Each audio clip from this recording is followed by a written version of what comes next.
Hello friends, BSc fourth semester chemistry unit 3 molecular spectroscopy. तो आज हम इस पे बात करेंगे सूक्ष्म तरंग या घूर्णन स्पेक्ट्रा के बारे में। ठीक है, रोटेशनल स्पेक्ट्रा। और इसमें देखेंगे हम लोग, ठीक है, आपका घूर्णन स्पेक्ट्रा द्वारा द्विपरमाणुक अणु के स्पेक्ट्रा की व्याख्या और दृढ़ रोटेटर की ऊर्जा स्तर जो होते हैं, रिजिड रोटेटर। ठीक है, देख सकते हो आपका दो मॉलिक्यूल के बीच में आपका ऊर्जा स्तर भी देखेंगे। ठीक है, तो वीडियो आपका इंपॉर्टेंट होने वाला है।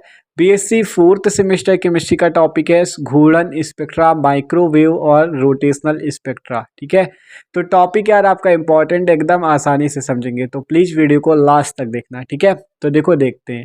कह रहा रोटेशनल स्पेक्ट्रा जो होता है वैद्युत चुंबकीय स्पेक्ट्रम के उस भाग से संबंधित है जिसमें सूक्ष्म तरंगों की आवृत्ति 3 × 10⁻10 से 3 × 10⁻12 हर्ट्ज के मध्य एवं तरंगदैर्घ्य 1 सेंटीमीटर से 100 माइक्रोमीटर या 10⁸ एंगस्ट्रॉम से 10⁻16 एंगस्ट्रॉम के मध्य होती है। ठीक है, और इन तरंगों की एनर्जी 12 से 1.2 × 10⁻3 जूल प्रति मोल होती है। ठीक है, मतलब कि रोटेशनल स्पेक्ट्रा क्या होता है, वैद्युत चुंबकीय स्पेक्ट्रम के उस भाग से संबंधित है जिसमें माइक्रोवेव की फ्रीक्वेंसी, जिसमें माइक्रोवेव अर्थात सूक्ष्म तरंग की फ्रीक्वेंसी इतनी हो और वेवलेंथ इतनी हो, मतलब 10⁸ एंगस्ट्रॉम से 10⁻16 एंगस्ट्रॉम के मध्य, और इन तरंगों की जो ऊर्जा हो वो 12 से 1.2 × 10⁻3 जूल प्रति मोल पे हो, तो वो क्या होगा आपका रोटेशनल स्पेक्ट्रा। और कह रहा है इस ऊर्जा के अवशोषण से घूर्णन ऊर्जा स्तरों के मध्य संक्रमण प्रेरित किए जाते हैं और इससे संबंधित स्पेक्ट्रम को रोटेशनल स्पेक्ट्रा कहते हैं। ठीक है, तो इस ऊर्जा के अवशोषण से क्या, घूर्णन ऊर्जा अर्थात रोटेशनल एनर्जी के मध्य संक्रमण प्रेरित किए जाते हैं और इससे संबंधित स्पेक्ट्रम को रोटेशनल स्पेक्ट्रा कहते हैं। तो आप देख सकते हो कोई इलेक्ट्रोमैग्नेटिक रेडिएशन इस परमाणु पर पड़ रही है तो होगा क्या, ये इसे अवशोषित कर लेगा और फिर इससे विभिन्न संक्रमण, विभिन्न ट्रांजिशन आपको प्राप्त होंगे। और अगर इस पे आप आवृत्ति और तरंगदैर्घ्य के मध्य ग्राफ खींचो तो जो ग्राफ प्राप्त होगा वही आपका क्या होगा, रोटेशनल स्पेक्ट्रम होगा। ठीक है, तो ये बात है, मतलब जो ग्राफ प्राप्त होता है वही स्पेक्ट्रम होगा। ठीक है, तो यही बात आपकी समझ सकते हो। ठीक है, कि संक्रमण विभिन्न मिलेंगे और फिर अगर आवृत्ति और तरंगदैर्घ्य के मध्य ग्राफ खींचोगे तो उससे क्या प्राप्त होगा, आपको स्पेक्ट्रम प्राप्त होगा। ठीक है, तो ये बात है कि इस ऊर्जा के अवशोषण से घूर्णन ऊर्जा स्तरों के मध्य संक्रमण प्रेरित होते हैं और इससे संबंधित स्पेक्ट्रम को रोटेशनल स्पेक्ट्रा कहते हैं, घूर्णन स्पेक्ट्रा कहते हैं। ठीक है, आप बात करते हैं हम लोग घूर्णन स्पेक्ट्रा द्वारा द्विपरमाणुक अणु के स्पेक्ट्रा की व्याख्या, अर्थात explanation of spectra of diatomic molecule by rotational spectra. ठीक है, मतलब दो परमाणु जिसपे हो। ठीक है, द्विपरमाणुक अणु के लिए तो चलो देखते हैं। तो देखो, द्विपरमाणुक अणु दो परमाणुओं के संयोग से बनता है और ऐसे अणु में दोनों परमाणुओं के नाभिक परस्पर बंध लंबाई की दूरी पर अनंत नाभिकीय अक्ष पर स्थित रहते हैं। ठीक है, द्विपरमाणुक अणु मतलब जिसपे दो परमाणु हो, ऐसा अणु, जैसे एग्जांपल HCl का अणु जो है इस पे दो परमाणु H और Cl। ठीक है, इस पे क्या है, दो परमाणु है, तो द्विपरमाणुक अणु दो परमाणुओं के संयोग से बनता है, जैसे H और Cl। ठीक है, ऐसे अणु में दोनों परमाणुओं के नाभिक परस्पर बंध लंबाई की दूरी पर अनंत नाभिकीय अक्ष पर स्थित रहते हैं। ठीक है, और इसमें मॉलिक्यूल्स का स्थायी द्विध्रुव आघूर्ण डाइपोल मोमेंट होता है। ठीक है, और क्या होता है, इस पे डाइपोल मोमेंट होता है और HCl, CO, HCN आदि मॉलिक्यूल्स का डाइपोल मोमेंट होता है। अतः ये सभी घूर्णन स्पेक्ट्रा देते हैं और जिन मॉलिक्यूल्स का डाइपोल मोमेंट नहीं होता वे रोटेशनल स्पेक्ट्रा अर्थात घूर्णन स्पेक्ट्रा नहीं देते, जैसे H2 और Cl2। ठीक है, तो चलो समझते हैं। तो डाई एटॉमिक मॉलिक्यूल से आपको समझना क्या है, जैसे HCl हो गया एग्जाम्पल के तौर पर, इस पे हाइड्रोजन और क्लोरीन दो आपके क्या होंगे, परमाणु होंगे। ठीक है, तो H और Cl आपके दो एटम होंगे, तो इस पे आपका देखो इसके बीच में H+ और Cl- होगा, क्योंकि ये इस पे पार्शियल निगेटिव और इस पे पार्शियल पॉजिटिव आ जाएगा। ठीक है, क्योंकि ये आपका इलेक्ट्रॉन आकर्षित कर लेगा। ठीक है, तो इस जो ये पार्शियल निगेटिव और पार्शियल पॉजिटिव का चिन्ह आया, आंशिक ऋणावेश और आंशिक धनावेश का, तो इसे ही कहते हैं डाइपोल मोमेंट। ठीक है, मतलब द्विध्रुव, ये क्या है, एक द्विध्रुव का कार्य कर रहा है, प्लस और माइनस है। ठीक है, तो एग्जाम्पल के तौर पर HCl, carbon monoxide, hydrogen cyanide, ये सारे क्या हैं, डाइपोल मोमेंट प्रदर्शित करते हैं। तो जो डाइपोल मोमेंट प्रदर्शित करेंगे वो रोटेशनल स्पेक्ट्रा कर सकते हैं। ठीक है, मतलब रोटेशनल स्पेक्ट्रम वही करेंगे जो आपके क्या हो, डाइपोल मोमेंट जिनमें स्थायी द्विध्रुव आघूर्ण जिनमें होगा, ठीक है। तो ये बात है रोटेशनल स्पेक्ट्रा की, आप आसानी से समझ सकते हो। और H2Cl2 ये सारे क्या हैं आपके, इन पे आपका रोटेशनल स्पेक्ट्रा नहीं होता क्योंकि ये डाइपोल मोमेंट इनमें नहीं होता, ठीक है। तो ये बात है समझने वाली, ठीक है, डाई एटॉमिक मॉलिक्यूल के लिए।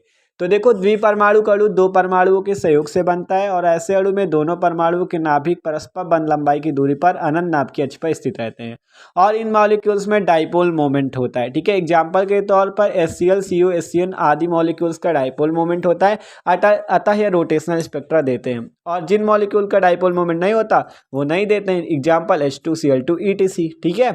इतनी बात समझ में आ गई होगी। आप बात करते हैं energy levels of rigid rotator अर्थात दृढ़ रोटेटर के ऊर्जा स्तर, ठीक है। एनर्जी लेवल देखते हैं इस रिजिड रोटेटर दृढ़ रोटेटर के, ठीक है। तो देखो पढ़ो नीचे से थ्योरी फिर समझते हैं इसे, इसके एनर्जी लेवल जो ऊर्जा स्तर है उनको, ठीक है। तो वे अणु जिनमें स्थायी द्विध्रुव आघूर्ण पाया जाता है केवल वे ही अणु रोटेशनल स्पेक्ट्रा देते हैं, जैसा कि अभी आपको बताया कि जिन पे स्थायी डाइपोल मोमेंट होता है वे ही अणु रोटेशनल स्पेक्ट्रा घूर्णन स्पेक्ट्रा दे सकते हैं। एग्जाम्पल HCl का हो गया, ठीक है।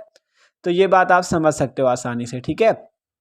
आप देखो आगे देखते हैं, आपको पूरा डेरिवेशन करते हैं। तो माना कि एक द्विपरमाणु अणु दो परमाणु A एवं B से मिलकर बना है जिसमें भार क्रमशः m1 व m2 है तथा उनका गुरुत्व केंद्र अर्थात सेंटर ग्रेविटी पॉइंट C है, ठीक है, C पर केंद्रित है। तो देख सकते हो दो मॉलिक्यूल है A और B, A का द्रव्यमान m1, B का द्रव्यमान m2 और इनका जो सेंटर ग्रेविटी पॉइंट है, देखो द्विपरमाणु अणु A एवं B से मिलकर बना है, ठीक है, A और B से मिलकर बना है जिनके भार क्रमशः जो इसके मास है द्रव्यमान है वो m1 व m2 है, ठीक है, तथा इनका गुरुत्व केंद्र अर्थात सेंटर ग्रेविटी पॉइंट C है, ठीक है।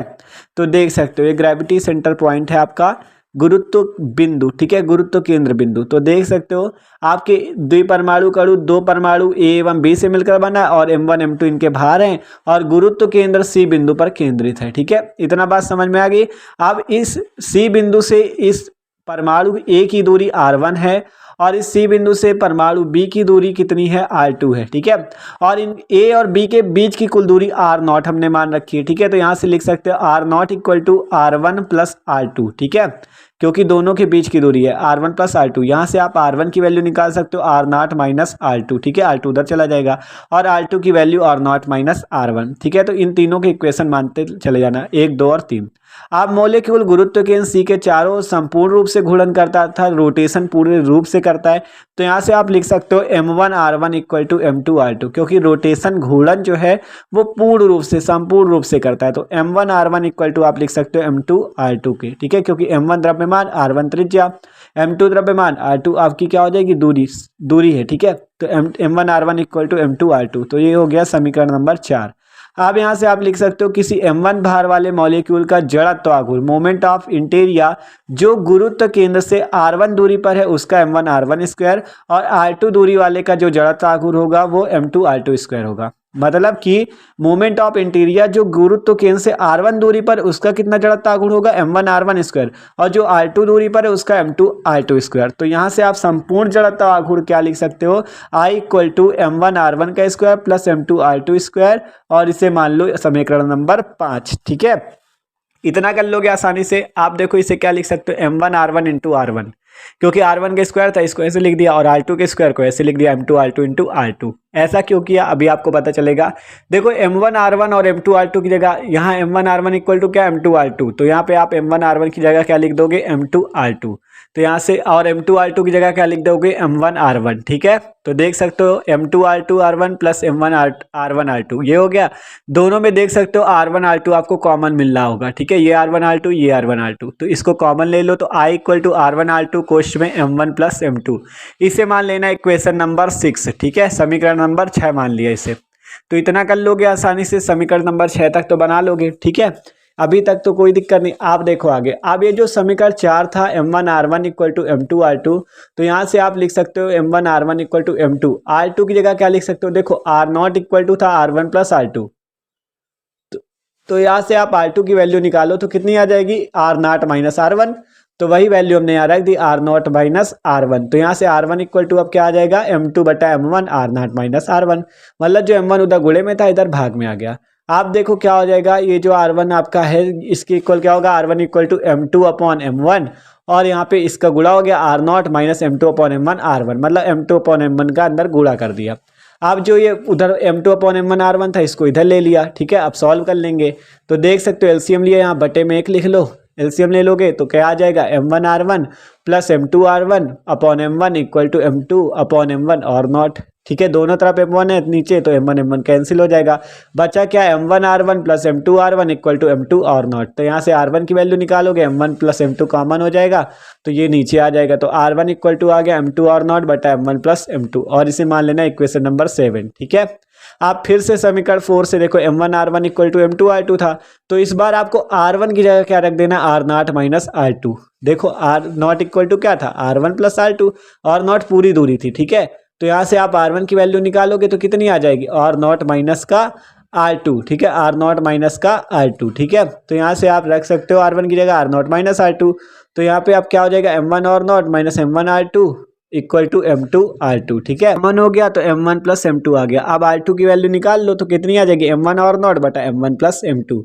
तो यहाँ से इसे मान लो समीकरण नंबर 8। तो हमने R2 की वैल्यू भी निकाल ली, R1 की वैल्यू भी निकाल ली है, ठीक है। दोनों की वैल्यू आसानी से निकल आई, ठीक है। अब क्या करते हैं, इससे देखो R1 और R2 की वैल्यू को हम लोग कहाँ रख देते हैं, लिखते हैं R1 तथा R2 की वैल्यू समीकरण 6 पे रखने पर। तो समीकरण 6 क्या था आपका, देखो I equal to R1 R2 कोश में M1 प्लस M2, तो इसी समीकरण में आपको रख देना है R1 और R2 की वैल्यू को, ठीक है। R1 की वैल्यू M2 R0 बटा M1 प्लस M2 और R2 की वैल्यू M1 R0 बटा M1 प्लस M2, ठीक है। दोनों वैल्यू रख दो, आसानी देख सकते हो R1 और R2 दोनों की वैल्यू रख दोगे, बस आपको सॉल्व कर लेना है। आप देखो ऊपर M1 प्लस M2 नीचे M1 प्लस M2 कैंसिल कर दो, देखो नीचे M1 प्लस M2 ये वाला और ऊपर वाले को कैंसिल कर दिया, बचा क्या अब यहाँ पर M1 M2 और R0 का स्क्वायर, ठीक है, और नीचे M1 प्लस M2, ठीक है। अब यहाँ R0 का स्क्वायर कॉमन ले लो तो अंदर क्या बच जाएगा, M1 M2 बटा M1 प्लस M2। तो यहाँ पे इसको लिख सकते हो जहाँ म्यू बराबर M1 M2 upon M1 plus M2, जो कि रेड्यूस्ड मास होगा अर्थात समानीत द्रव्यमान कुल द्रव्यमान होगा, ठीक है। तो ये क्या है, रेड्यूस्ड मास, सॉरी रेड्यूस्ड REDUCED, ठीक है, रेड्यूस्ड मास। तो ये क्या है आपका समानीत द्रव्यमान रेड्यूस्ड मास है, ठीक है। तो यहाँ से आप लिख सकते हो I equal to mu R0 का स्क्वायर, ठीक है, मतलब उसकी जगह म्यू लिख दिया, तो I equal to mu R0 का स्क्वायर। तो ये आ गया क्या, जड़त्व आघूर्ण, जो आपका रिजिड रोटेटर में आपका निकाला वो जड़त्व आघूर्ण देख सकते हो, 2 परमाणुओं के बीच आ चुका है, ठीक है। आप क्या करते हैं, kinetic energy of rigid rotator अर्थात दृढ़ रोटेटर की गतिज ऊर्जा की बात करते हैं। तो आपको ये वाला फॉर्मूला याद रखना है, E J equal to H upon, देखो E J equal to H upon 8 pi square I C, J कोष्ट में जे प्लस 1 सेंटीमीटर इनवर्स, ठीक है। ये E J equal to H upon 8 pi square I C और J कोष्ट में J plus 1 centimetre inverse इसका मात्रक। तो यहाँ से हम इसकी जगह बी लिख सकते हैं, जो H upon 8 pi square I सी है इसकी जगह कैपिटल बी लिख सकते हैं, देख सकते हो नीचे लिखा जहाँ B equal to H upon 8 pi square I C, ठीक है। आप बात करें यहाँ ई जे क्या है, जे क्या है, इसकी बात कर लेते हैं। देखो तो ई जे जो है आपका ये एप्सिलॉन है, ठीक है। यहाँ सी क्या है, प्रकाश का वेग अर्थात लाइट ऑफ वेलोसिटी है, ठीक है, या वेलोसिटी ऑफ लाइट कह सकते हो, ठीक है। और आई क्या है, सेंटर ऑफ इंटीरियर, वही जड़त्व आघूर्ण आपका। जे क्या है, रोटेशनल क्वांटम है और जिसकी वैल्यू आप 0 1 2 3 4 इस प्रकार से इनफाइनाइट तक रख सकते हो, ठीक है। आप देख सकते हो यहाँ पर जे के विभिन्न मान रखकर ईजे की वैल्यू प्राप्त कर सकते हो और स्पेक्ट्रम में कई रेखाएं आप प्राप्त कर सकते हो, देख सकते हो आपको यहाँ पे कई सारी रेखाएं दिखाई गई हैं, ठीक है। यहाँ पे आप जे की वैल्यू देखो, अगर जे की वैल्यू 0 रखते हो, वो जो ऊपर समीकरण निकला है जे की वैल्यू 0 रखते हो, इस पे अगर देखो यहाँ पे अगर हम जे की वैल्यू 0 रख दे तो b इंटू 0, ठीक है, और कोष्टक पे j प्लस 1, ठीक है। ये था, गुणा कर दोगे तो 0 ही तो आएगा, 0 किसी गुणा करोगे 0 आ जाएगा, ठीक है। j की जगह 0 रखा तो पूरी वैल्यू क्या आ गई 0। तो जब j इक्वल टू 0 रखोगे तो ई जे इक्वल टू क्या आ जाएगा 0, देख सकते हो नीचे 0। और जब j इक्वल टू 1 रखोगे तो ई जे इक्वल टू क्या आ जाएगा 2b, और j इक्वल टू 2 रखोगे तो ई जे इक्वल टू 6b, इसी प्रकार j इक्वल टू 3 तो ई जे इक्वल टू 12b, पूरा रखते चले जाओगे आपको मिलती चले जाएंगे मान ई जे के अलग अलग। तो यहाँ से लिखा, यहाँ पर j के विभिन्न मान रखकर ई जे की वैल्यू प्राप्त कर सकते हैं। अतः स्पेक्ट्रम में अनेक रेखाएं देख सकते हो, अतः स्पेक्ट्रम में अनेक रेखाएं क्रमशः 0, 2b, 4b, 6b इसी टाइप से सेंटीमीटर इनवर्स तक प्राप्त होती हैं, ठीक है। तो ये है आपका देख सकते हो रोटेशनल स्पेक्ट्रम, ठीक है। देख सकते हो इसी प्रकार से आपको स्पेक्ट्रम में कई सारी रेखाएं मिलती चली जाएंगी, ठीक है। तो देख सकते हो भाई ये है आपका रिजिड रोटेटर से जो आपका ऊर्जा निकली, ठीक है, उसको आप निकाल सकते थे। प्रोसेस थोड़ा है, ठीक है। तो देख सकते हो ये था आपका घूर्णन स्पेक्ट्रा। तो वीडियो अच्छा लगा हो तो लाइक जरूर कर दीजिएगा। Okay, thanks for watching this video.